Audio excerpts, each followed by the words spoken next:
경찰이 큰 인명피해가 발생한 화성 화재 사고와 관련해서 강제 수사에 돌입할 전망입니다.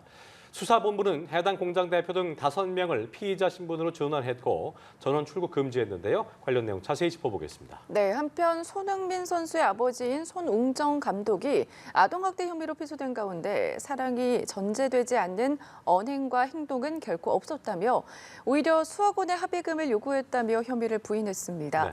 반면 아동 측은 가해를 미화하고 있다고 반박했는데요. 관련 내용 손정희 변호사와 짚어보겠습니다. 어서 오십시오. 안녕하세요. 예.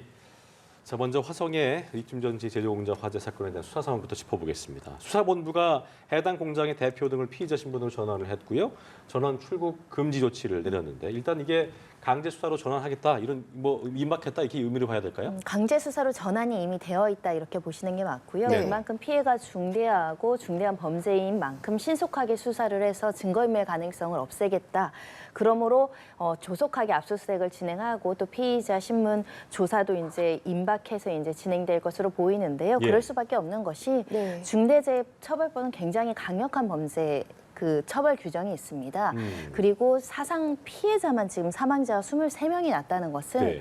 중대재해처벌법이 시행된 이후에 역대급 피해를 야기한 굉장히 중요한 범죄이기 때문에 그렇군요. 굉장히 수사기관에서도 발빠르게 움직이고 있는 상황입니다. 말씀하신 대로 굉장히 강력한 처벌 규정이 있다. 그래서 이 공장 관계자 3명이 중대재해처벌법 혐의로도 입건이 됐는데 말씀하신 것처럼 이 혐의 그렇다면 어떤 부분을 중점적으로 좀 보게 될까요? 중대재해처벌법 그리고 이제 업무상 과실치사, 산업안전보건법 그리고 파견법 여러 가지 법률이 적용될 가능성이 있는데요.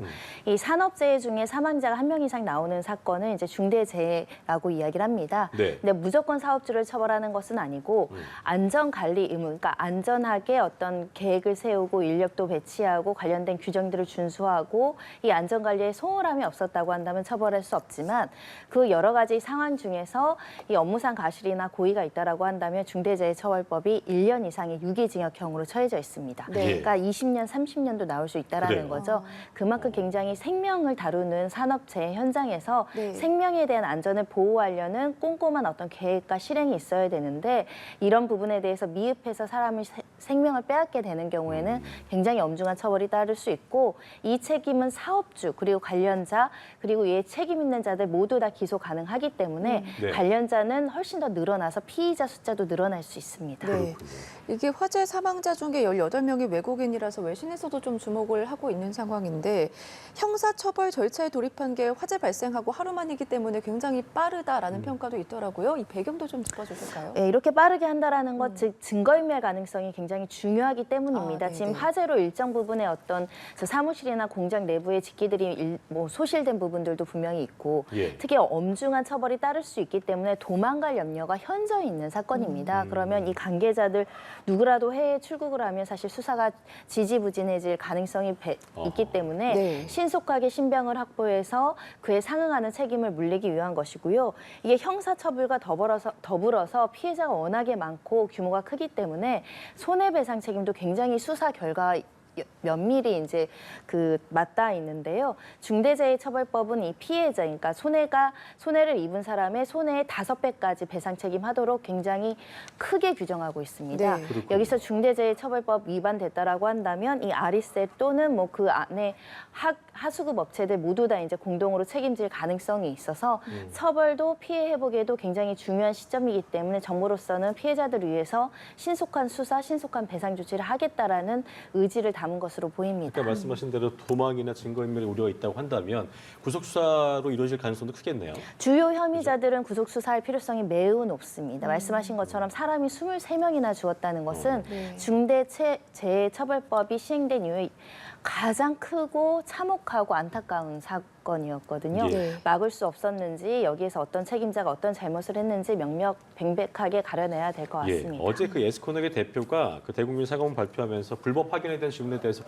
불법 파견이 없었다 주장했는데 근데 해당 공장에 외국인 인력 공급한 파견 업체는 다른 말을 하고 있어서 이 진실 공방이 좀 이루어질 것 같습니다. 이 진실 공방도 결국은 책임 회피입니다. 메이셀이라고 이렇게 파견 업체다라고 이야기하는 업체가 만약에 도급업자, 그러니까 하도급업자라고 한다면, 그러니까 원청이 있고 도급업자가 있을 때 원청이 아리셀이라고 하고 도급업자가 메이셀이라고 하면 이 도급업자나 수급업자 모두 다 중대재해처벌법상 사업주 경영자에 해당합니다. 그렇군요. 도급업체도 안전관리 책임 의무가 있기 때문인데요.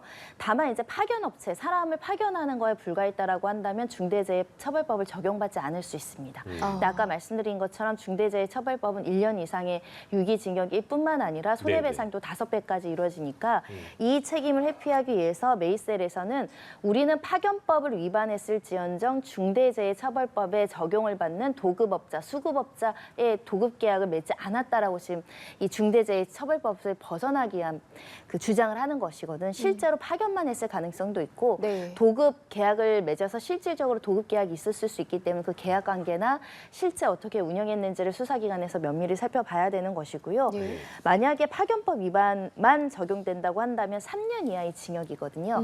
그러니까 처벌 수위가 굉장히 낮아지는 거죠. 네네. 그래서 파견법만 위반했는지 중대재해처벌법상 그 도급업자로서 경영 책임도 같이 지는 위치에 있는지도 수사기관에서 확인해야 됩니다. 그래야겠네요. 이런 가운데 인력 공급을 한 파견 업체에서는 우리는 무허가 업체다라고 주장을 하고 있는 상황입니다. 이게 지금 파견 업체가 정식 허가를 받지 않고 진짜 그런 상태라는 게 확인이 되면 불법 파견 관련 혐의도 추가될 가능성이 있다라고 볼 수가 있을까요? 파견법에서는요, 네. 이런 제조 공장 업체에 파견하는 것을 원칙적으로 금지하고 그에 대해서 아까 말한 것처럼 3년 이하의 징역, 뭐 몇천만 원 이하의 벌금에 처해지도록 그 자체 주장 자체가 불법입니다. 근데 우리가 불법적인 업체입니다, 파견법 위반했습니다 이렇게 자백을 하는 것은 더 큰 중대재해처벌법을 적용받지 않기 위한 것일 수 있으니 이 회사의 주장에 구애되지 않고 실제의 어떤 계약 관계를 밝히는 게 중요해서 보통 우리가 위험의 하도급합 때문에 사실 중대재해처벌법이 들어왔잖아요. 자꾸 원청에서는 하도급을 주고 하도급에서 사고가 나면 하도급 업체만 처벌되게 하는 것이 문제이기 때문에 원청도 처벌하고 하도급 업자도 처벌하는 게 중대재해처벌법이 들어온 목적 중에 하나입니다. 그래서 지금 두 가지 가능성인데 원청이 아리셀이고 도급업자가 메이셀이라서 근로자의 직접적인 안전관리 책임을 이 두 업체가 하느냐 또는 이 메이셀이라는 파견업체는 그냥 인력만 공급하고 나머지 계약관계의 실질적인 수행과는 관련이 없다. 그럼 사실은 안전관리 책임자는 원청인 이 아리셀만 책임자가 될 가능성이 있어서 이 업체 간에도 지금 서로 책임과 관련한 책임 전가 주장이 나오고 있는 상황입니다. 그리고 보니까 이 아까 원청이라고 하셨던 아리셀이 2019년에 리튬을 23배나 초과 보관해서 벌금 받은 적이 있어서 이게 이제 이 같은 이런 이력들이 이번 수사에 영향을 미칠 것인가에 대해서도 궁금한데 어떻게 좀 볼 수 있을까요? 만약에 조사를 했더니 리튬을 또다시 초과로 이렇게 그 누적해가지고 규정을 위반했다라고 한다면 중과실에 의한 어떤 범죄 행위로 엄격하게 처벌될 가능성이 매우 높아지는 거죠. 반복적이고 계속적으로 법 위반을 해서 결국은 이렇게 중대한 산업재해를 야기했다라는 점이 인정이 되는 것이고 다만 과거에 이렇게 초과 보관해서 벌금을 그 명령을 받았다고 하더라도 현재 초과 적발했다라고는 우리가 또 추정하거나 간주하기는 어려우니까 실제로 이런 리튬 보관 관련한 업무상 주의 의무를 다 이행한 상태에서 나온 화재의 현장인가 그 직접적인 원인, 간접적인 원인을 밝혀내는 게 굉장히 중요합니다. 네. 그렇군요. 와석의 화재 사고와 관련해서 경찰이 강제 수사에 돌입했다라는 내용 짚어봤고요. 이 내용도 좀 짚어보겠습니다. 오늘 오전에 전해진 소식입니다. 저희가 리포트로도 계속해서 전해드렸는데 손흥민 선수의 아버지가 아동학대 혐의로 피소됐다 이런 내용이거든요. 어떤 내용이죠? 네, 손 축구 아카데미라는 곳이 있고 이렇게 들으시는 거랑 마찬가지로 축구 훈련을 위해서 아이들을 보내면 교육하고 훈련하는 곳이라고 이제 보이는데요. 거기에 이제 피의자로 적시된 사람은 A 코치, B 코치, 손 감독입니다. 일단 때렸다라고 이제 지목이 된 사람은 코치들입니다. A 코치 같은 경우는 뭐 엉덩이를 때리고 멍도 들었고 이게 수차례 있었다. 뭐 B 코치도 마찬가지로 코너킥 봉을 병으로 이제 때려서 전치 2주의 피해를 야기했다라는 게 피해 아동 측의 주장이고 여기서 송 감독이 했다라는 아동학대의 정황은 이제 욕설, 좀 심하게 욕을 하면서 조금 이야기를 해서 정서적 학대를 했다 이런 예. 주장으로 보이고요. 경찰에서 수사해서 검찰로 이제 송치됐고 유죄 의견으로 지금 송치된 것으로 알려지고 있고요. 아직 네. 아동 학대를 했다라고 이제 판단을 받은 상황은 아닌데 이 축구 아카데미를 둘러싸서 거기에서 이제 훈련을 받았던 아동 측에서는 이거는 정도를 넘어선 체벌이 정도를 넘었으면 학대가 되거든요. 네. 그렇게 이제 볼 여지가 있는 것이고 손은정 감독 측에서는 우리는 훈련과 이 아이들의 어떤 미래를 위해서 적절하게 지도 훈계하는 과정에서 좀 정도가 넘어섰던 것이다. 이렇게 지금 서로 반박하고 있는 상황입니다. 평소에 이제 언론 나와서 했던 어떤 뭐 그 스타일처럼 확실하게 뭐 한 것을 하지 않을까도 하지 않았다고 할 생각도 없고 하지 않은 것을 했다고 할 생각도 없다면서 이제 일단은 피소 사실에 대해서는 인정을 했고요. 관련 혐의에 대해 관련 혐의는 또 부인을 했는데 사실 이런 말을 했어요. 시대 변화를 못 읽고 지도한 점은 반성하지만 사당이 전제되지 않은 언행과 행동은 결코 없었다 입장이었는데 현재 정확한 입장이 어떤 겁니까?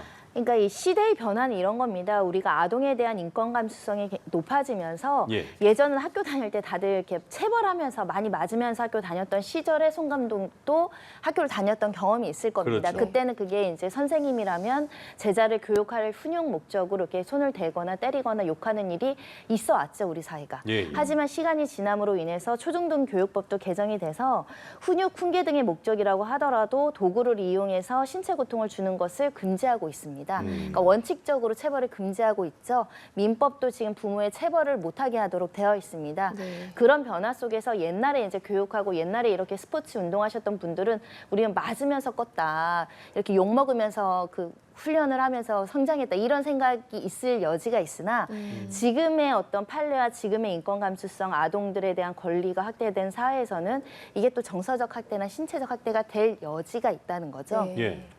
그 점을 아마 송 감독도 이번에 이렇게 고소 사건을 대응을 하면서 좀 인지를 했던 거 아닐까 생각이 들어서 다만 그럼에도 불구하고 사랑을 전제하지 않은 언행은 없었다는 것은 때린 게 이 아이들을 괴롭히거나 미워서 그런 게 아니라 내가 이제 어떤 지도자로서 아이들을 사랑하는 마음으로 좀 그렇게 한 건데 그런 어떤 어떻게 보면 그 고의에 대한 선의에 대한 어떤 변명도 같이 담겨 있습니다. 그 검찰 입장에서 약간 해석의 영역일 수 있는 부분인데 손흥정 씨 입장에서는 상대 측에서 수억 원 합의금 요구해서 합의 결렬됐다 주장도 했거든요. 그러니까 피해 회복을 위해서 합의를 위한 시도는 있었던 것 같습니다. 송 감독 측 입장에서는 너무나 많은 합의금을 요구했기 때문에 합의가 불발됐다라고 주장하지만 또 피해 아동 측에서는 일단 궁극적으로는 사과와 용서를 비는 게 먼저인데 그러지 않았기 때문에 이렇게 이제 화가 나서 많은 금액을 이야기했을 뿐이다라고 이야기를 하고 있고 예. 또 이제 그 과정에서 뭐 언론의 제보를 금지한다던가 축구협회에 어떤 징계를 요청하지 않는다던가 여러 가지 부가 조건이 있어서 합의가 결렬된 것이지 내가 너무 막대한 돈을 요구했기 때문에 아니다 이렇게 좀 진실 공방으로 치닫고 있는 상황인데요. 네. 합의 과정에서 좀 오해가 있었던 것으로 보이고 이후에 또 합의를 시도할 여지도 남아 있는 것인데요. 예. 이 사건이 우리 사회에서 보여주는 것은 옛날에 허용되는 어떤 체벌과 훈육이 지금은 어느 사람들한테는 아동학대로 보일 여지가 있다는 거거든요. 그러니까 사실 이렇게 체육 활동이라든가 훈련이라는 건 굉장히 강도 높은 신체적인 능력을 요구하고 또 정서적으로도 굉장히 단단해지라고 좀 가혹하게 훈련하는 예전의 사례들이 많았잖아요. 근데 그게 옛날에는 그랬으니 지금도 그래도 된다는 허용이 되지 않는다는 거죠.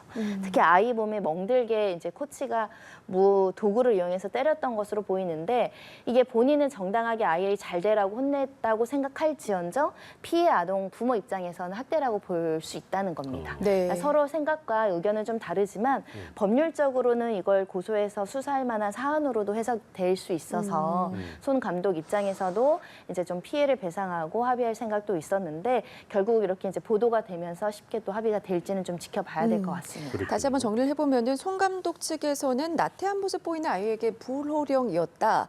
뭐 운동장에서 제 모습에 처음에는 겁먹기도 하지만 자기는 이제 훈련이 끝나면 아이들에게 반드시 칭찬을 전했다라는 이제 훈련 방식이었다라는 입장을 계속해서 강조하고 있거든요. 이 부분은 좀 어떻게 바라봐야 될까요? 이런 사건에서 이제 주로 나오는 이제 주장은 이런 겁니다. 정당한 행위였다. 사회 네. 폭력상 허용되는 정당한 행위라는 우리가 법리가 있거든요. 이런 경우에 해당하는 경우는 처벌하지 않습니다. 선생님이 혼을 내더라도 그 어떤 사회 통념의 어떤 그 기준을 넘어서지 않고 아이들을 훈육 목적에서 또는 교육적 지도의 행위로서 행해진 행동이라고 한다면 처벌하지 않을 수 있거든요.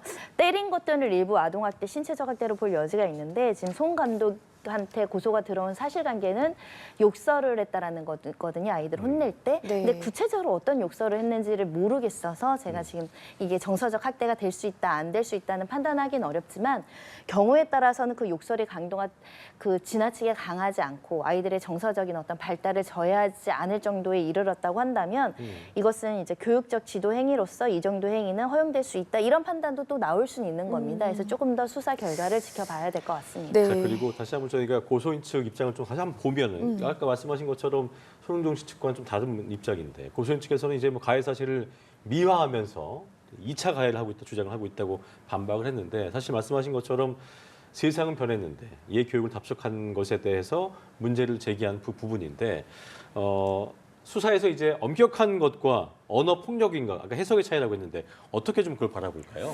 그러니까 결국은 이제 판례의 기준은 그런 겁니다. 그러니까 아동 같은 경우는 신체적이나 정신적으로 미성숙하기 때문에 과도한 신체적인 어떤 체벌 행위가 가혹 행위가 될 여지가 있고 감정적으로 이례적으로 화가 나서 하는 행동과 계속적 반복적으로 욕설을 하면서 아이를 조금 정신적으로 위축시키거나 상처를 주는 행위는 어느 정도 분리할 수 있거든요. 예. 그래서 이 사안 같은 경우에는 피해 수도 지금 해당 아동 측에서 직접 여러 차례였다라고 메모를 공개하고 있는데 네. 수차례 반복적으로 이루어졌느냐, 그 강도가 누가 들어도 아이가 충격받고 상처받을 정도의 욕설이었느냐도 굉장히 중요할 것 같고요. 이걸로 인해서 실제로 치료를 받거나 상담을 받았거나 하는 내용들이 있는지도 굉장히 중요한 평가 기준이 될 것 같습니다. 알겠습니다. 오늘 말씀 여기까지 들어보겠습니다. 네. 지금까지 손정혜 변호사와 함께했습니다. 고맙습니다. 고맙습니다.